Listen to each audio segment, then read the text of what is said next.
Itamaraty critica a manifestação do governo americano sobre decisões do STF.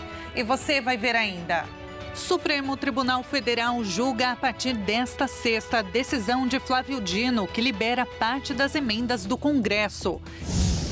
E ainda, Brasil criou mais de 130 mil postos formais de trabalho em janeiro deste ano. Essas e outras notícias você confere a partir de agora. Olá, bom dia para você, 11 horas e 31 minutos agora. Seja muito bem-vindo a esta edição de sexta-feira, aliás, quinta-feira do Redação Hit Manhã, edição manhã. Hoje é dia 27 de fevereiro de 2025. Chegamos agora ao vivo com as principais notícias. O Brasil criou mais de 137 mil postos formais de trabalho em janeiro deste ano. Os números foram divulgados nesta quarta-feira.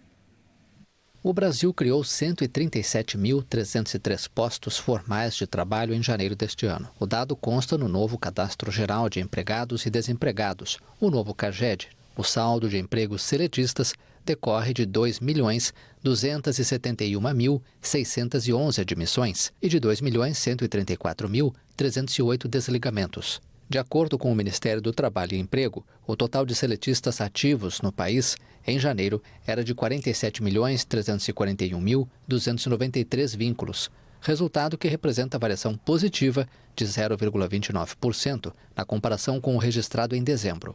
No acumulado de 12 meses, o saldo também é positivo, em 1.650.785 empregos seletistas.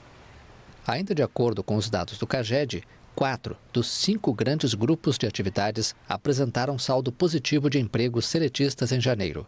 O segmento que gerou o maior número de vagas foi o de indústria geral. O Itamaraty se manifestou nesta quarta-feira após o Departamento de Estado americano criticar a atuação do judiciário brasileiro, alegando que as ações tomadas são incompatíveis com os valores democráticos, incluindo a liberdade de expressão. O governo brasileiro destacou que o posicionamento americano distorce o sentido das decisões do Supremo Tribunal Federal, cujos efeitos destinam-se a assegurar a aplicação no território nacional da legislação brasileira pertinente. O governo do presidente Luiz Inácio Lula da Silva acusou nesta quarta-feira os Estados Unidos de tentarem politizar as decisões dos tribunais brasileiros. Mais cedo, o Departamento de Estado americano afirmou que bloquear o acesso à informação e impor multas às empresas americanas por se recusarem a censurar pessoas que vivem nos Estados Unidos é incompatível com os valores democráticos, incluindo a liberdade de expressão.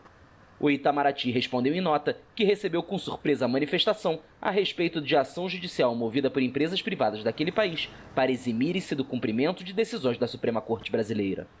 Segundo o texto, o posicionamento americano distorce o sentido das decisões do Supremo Tribunal Federal, cujos efeitos destinam-se a assegurar a aplicação no território nacional da legislação brasileira pertinente, inclusive a exigência da constituição de representantes legais a todas as empresas que atuam no Brasil. O documento destaca que a liberdade de expressão, direito fundamental consagrado no sistema jurídico brasileiro, deve ser exercida no Brasil em consonância com os demais preceitos legais vigentes, sobretudo os de natureza criminal. A nota conclui lembrando ainda que o Estado brasileiro e suas instituições republicanas foram alvo de uma orquestração antidemocrática baseada na desinformação em massa, divulgada em mídias sociais, e que os fatos envolvendo a tentativa de golpe contra a soberania popular são objeto de uma ação em curso no Poder Judiciário brasileiro. Na sexta-feira, o ministro do Supremo Tribunal Federal, Alexandre de Moraes, ordenou o bloqueio da plataforma de vídeos Rumble por descumprir ordens judiciais. Em agosto, o magistrado já havia adotado uma medida similar em relação ao X. Após várias semanas de bloqueio, a empresa do bilionário Elon Musk acatou as ordens do ministro da STF. Moraes é um dos protagonistas de um intenso debate no Brasil sobre a responsabilidade das redes sociais na propagação de notícias falsas e discursos de ódio.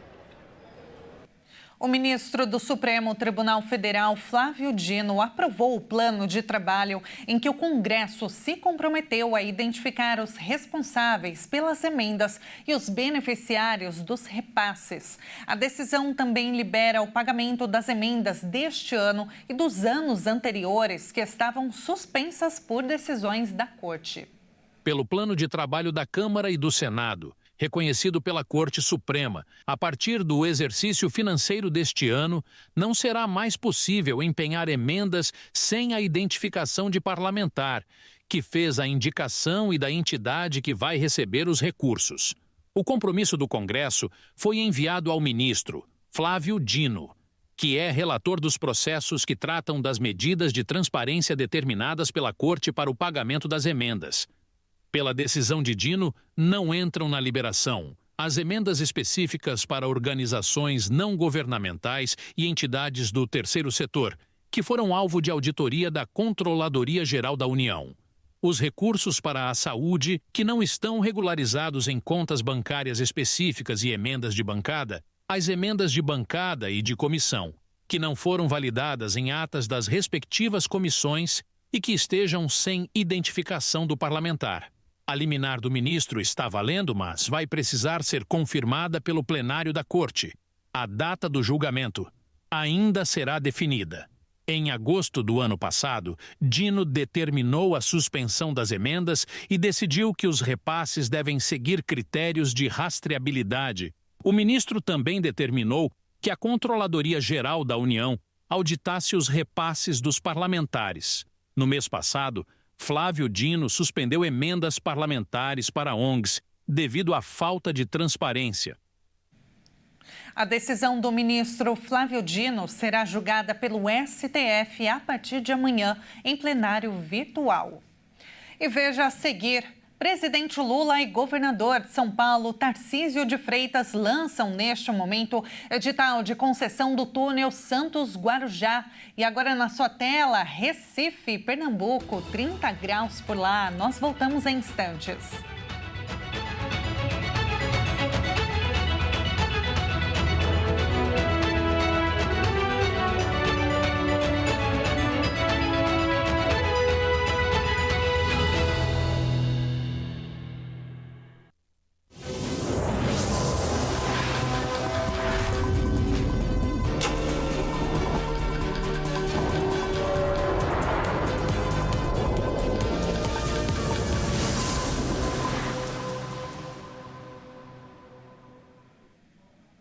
Onze horas e 40 minutos agora, o Redação Hit está de volta. E olha, aumentou o número de casos de Covid-19 e mortes neste ano. Segundo o painel Coronavírus do Ministério da Saúde, foram registrados mais de 100 mil casos e 500 mortes pela doença. Até 15 de fevereiro, o país somou 108 mil casos e 511 mortes. O mês de janeiro teve o maior número de casos dos últimos 10 meses, com 57.700 notificações nas 3 primeiras semanas do ano. O número representa um aumento de 151% nos diagnósticos da doença em comparação com as 3 últimas semanas de dezembro, quando foram registradas 23 mil infecções. A Covid-19 é uma das principais causas de síndromes respiratórias agudas graves. Segundo o relatório da Secretaria de Vigilância em Saúde e Ambiente, a doença representa 48% das notificações, principalmente entre idosos, e 87% das mortes. Nas últimas semanas, os casos foram mais prevalentes nas regiões Norte e Centro-Oeste. Os estados com maior taxa de incidência foram Mato Grosso, Ceará, Roraima, Distrito Federal e Minas Gerais. Apesar do aumento, o governo já vê início de desaceleração ou queda no Amazonas, Pará e Maranhão. Mas, apesar do aumento dos casos de Covid, especialistas ainda não preveem uma onda intensa da doença e consideram o cenário dentro do esperado, considerando fatores como novas variantes, sazonalidade incerta do vírus e baixa cobertura vacinal. O alerta é principalmente para pessoas no grupo de risco ou que convivem com elas. O corona e outros vírus têm caráter cíclico. Com isso, é esperado um aumento de casos em alguns períodos do ano, principalmente após o surgimento de uma nova variante. Atualmente, a vacina contra a Covid-19 é indicada para grupos específicos, incluem pessoas acima de 60 anos, crianças de 6 meses a 5 anos, gestantes e puérperas. Pessoas com imunidade comprometida também devem se vacinar.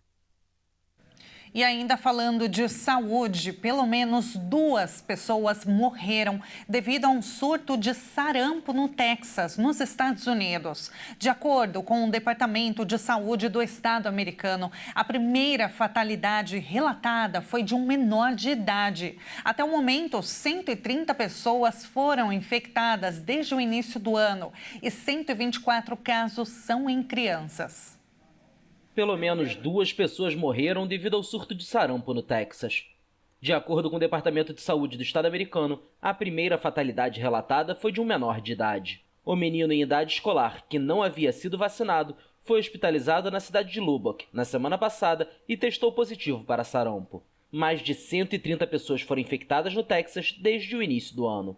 Até o momento, 124 casos, principalmente em crianças, foram confirmados no oeste do estado, com pelo menos 18 hospitalizações.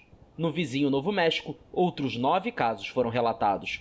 O surto levantou preocupações sobre o ressurgimento desta doença altamente contagiosa e em meio ao declínio das taxas de vacinação. O sarampo é um vírus respiratório transmitido por gotículas respiratórias ou quando uma pessoa infectada respira, tosse ou espirra, representando um sério risco para quem não está vacinado. Embora esse vírus respiratório tenha sido declarado eliminado nos Estados Unidos em 2000, surtos continuam a ocorrer todos os anos. Globalmente, o vírus continua sendo uma das principais causas de morte evitável. O Hamas entregou na madrugada desta quinta-feira os corpos de 4 reféns de Israel, que liberou quase 600 presos palestinos. Esta foi a última troca da primeira fase da trégua em Gaza. O Hamas entregou os corpos de mais 4 reféns a Israel na madrugada desta quinta-feira. O Fórum de Famílias confirmou as identidades deles como sendo Tisash Idan, Ohad Yahalom, Shilomo Mansur e Itzhak Elgarat.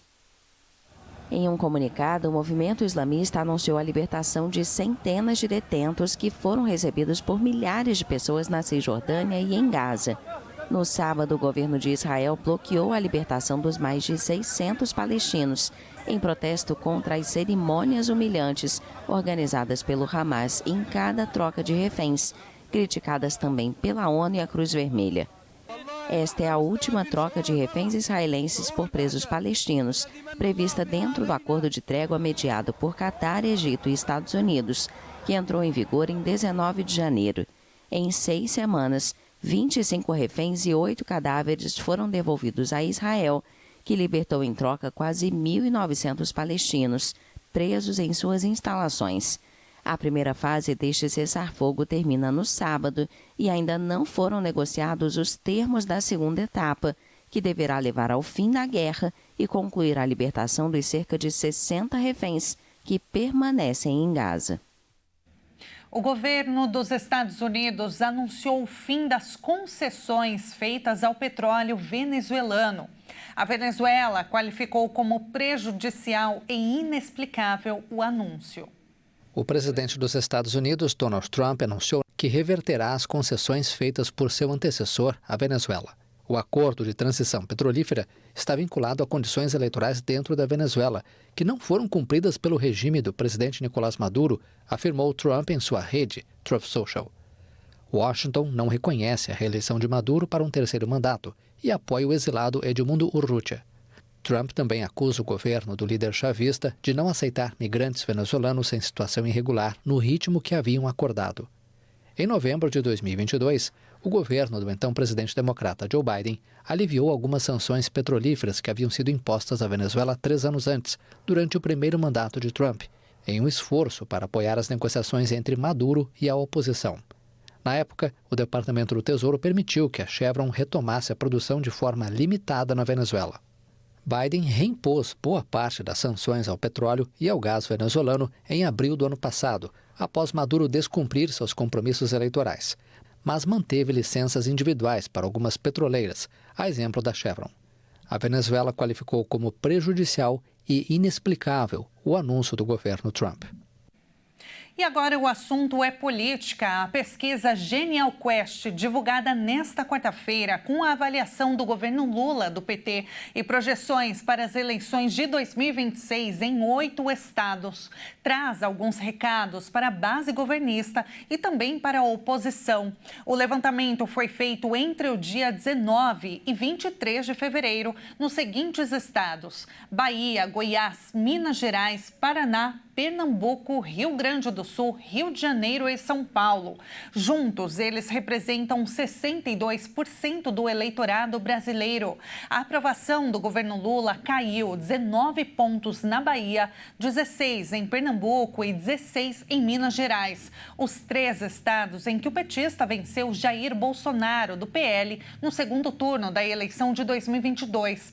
A pesquisa foi encomendada pela Genial Investimentos e tem margem de erro de 2 pontos em São Paulo e de 3 nos demais estados. Vamos analisar melhor o resultado dessa pesquisa com o cientista político, doutor Guilherme Scheider. Doutor, bom dia, seja muito bem-vindo e me perdoa se eu pronunciei o seu sobrenome errado. Bom dia, Tabata. Bom dia, doutor. Olha, a gente tem percebido que a aprovação do governo Lula tem caído, né, e a desaprovação tem crescido pelas últimas pesquisas que vêm sendo divulgadas. Na Bahia e em Pernambuco, a aprovação ela está numericamente baixa pela primeira vez. Nos outros 6 estados pesquisados, todos com vitória de Bolsonaro no segundo turno de 2022, a desaprovação do Lula ultrapassou 60%. Por que a avaliação do governo atual caiu? Então, Tabata, a chave aqui é a economia, né? Apesar dos números estão mostrando um certo progresso do governo, isso não se reflete no supermercado. Então, os números e os preços das coisas do supermercado, da energia, da gasolina, já estavam altos. E segue crescendo, apesar de não ter uma desaceleração da inflação. Então, como o governo não está conseguindo articular uma boa política econômica, e que essa política econômica reflita em uma baixa dos preços do supermercado na cesta básica, quando a dona de casa vai no supermercado, isso vai seguir tendo essa tendência de baixa da popularidade do governo. Doutor, na sua análise, o problema seria a comunicação? Porque eu te pergunto isso porque no governo anterior, a inflação acumulada foi de 27%. Nós chegamos ao patamar do plano real, né? Antes do plano real, nessa troca. Então, assim, nós chegamos numa inflação gigantesca em comparação com os governos anteriores. Apesar de que, claro, ir ao mercado está muito caro, sim, não está fácil, né, para o brasileiro. Mas por que as pessoas estão sentindo que as coisas estão piores se a gente tem o desemprego que terminou no menor patamar desde 2012, aí a gente tem a previsão do PIB que cresceu 13,5%? Então, como eu disse anteriormente, né, a gente não come PIB. Então esse é o grande problema. Assim, havia uma esperança desses estados que elegeram Lula que ele iria repetir os programas sociais que tiveram muito sucesso no segundo mandato dele, né? De novo, como eu disse anteriormente, ninguém come PIB. Apesar que o PIB está indo bem, apesar que o desemprego está baixo, os salários estão estagnados. Então, quando a dona de casa ou o pai de família vai ao supermercado e encontra os preços super altos, por outro lado, a comunicação é ruim, como você mesma mencionou. Então, e em terceiro, que apesar de que não impacta diretamente o governo federal, existe uma escala de violência nos estados, tudo isso é um coquetel explosivo para que o governo tenha essa baixa aprovação. Ressalto, apesar que a violência não é um impacto diretamente ao governo federal, na percepção das pessoas é que o governo federal não está fazendo nada. Uhum. Perfeito. Doutor, olha, muito obrigada pela sua análise. Infelizmente, o nosso tempo acabou. Mas, olha, eu espero falar contigo muito em breve, com mais tempo ainda para ouvir a sua opinião. Quero agradecer muito aqui o doutor Guilherme Scheider, ou Scheider. Schneider, perdão, doutor Guilherme Schneider, vice-chanceler da Universidade Unilogos. Doutor, muito obrigada, seja bem-vindo e até uma próxima. Muito obrigado, Tabata. Um ótimo dia.